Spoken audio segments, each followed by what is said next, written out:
shout out goes out to our current channel members. If you were interested in picking up a channel membership for as little as $1.99 a month, head over to my channel profile and hit the join button to view all of the available perks. Thanks. Today we are going to be talking about Crystalized once again, but this time things are going to be just a little bit different, as I essentially want to compare two concepts from two different Ninjago installments and discuss the difference between the two, and also whether or not Ninjago is just doomed overall when it comes to this particular concept in the first place.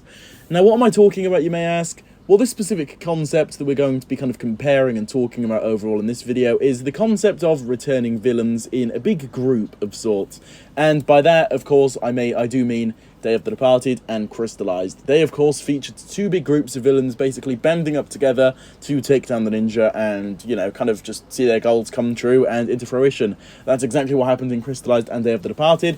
And this is overall just a concept that Ninjago has definitely tried over the years, but has it failed? Well, if we go to Day of the Departed, honestly, overall, I wouldn't say that Day of the Departed was a fail. At least it wasn't because of the returning villains of sorts. I think that it had potential to be great if it was a full season, and if any of you guys were around in the community at that point in time, I know that a lot of people were under the influence that it was going to be Season 7 at that point in time, but Day of the Departed ended up being just a 45-minute special. With that being said, though, I think the concept was definitely there, and could have worked if it was like a full season, for example, especially a more dark Halloween-themed type season, of course, because Day of the Departed does match up with that Halloween tone it had going for it.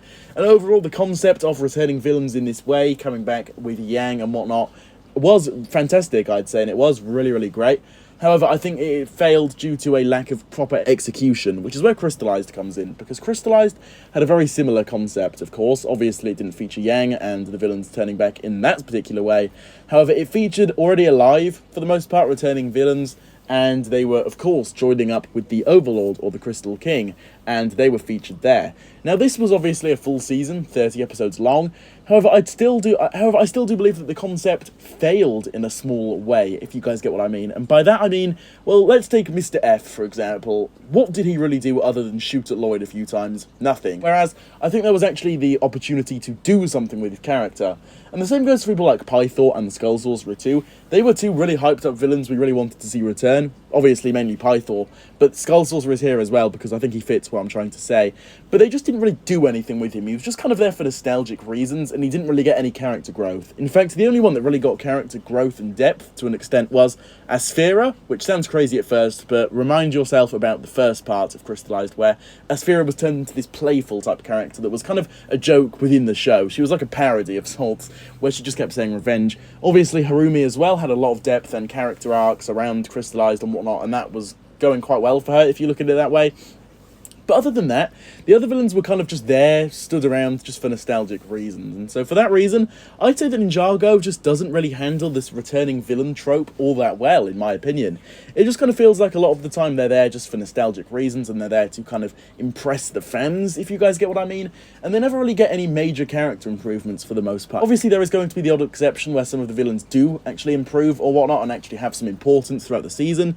But for the most part, they're kind of just there to look good on screen and be like, oh, wow, yeah, returning villains are cool. That's basically all they're there for, in my personal opinion, at least. And so I kind of think that Ninjago and the returning villains trope isn't really the good mix, and Ninjago is kind of doomed whenever they do this. But who knows, that is just my own thoughts. Of course, I hand it over to you guys now to discuss this among yourselves. Do you guys like this villain trope idea of returning characters and whatnot in Ninjago? Or do you agree with me and kind of dislike it and see it as a bit of a failed concept? Let me know down below in the comments, I'd love to hear your thoughts. If you did enjoy this video here, be sure to leave a like on it, subscribe for more, and hit that notification bell so you can be the first to watch my new videos whenever I do post them. With this being said, I'll see you all soon for my next one. Goodbye.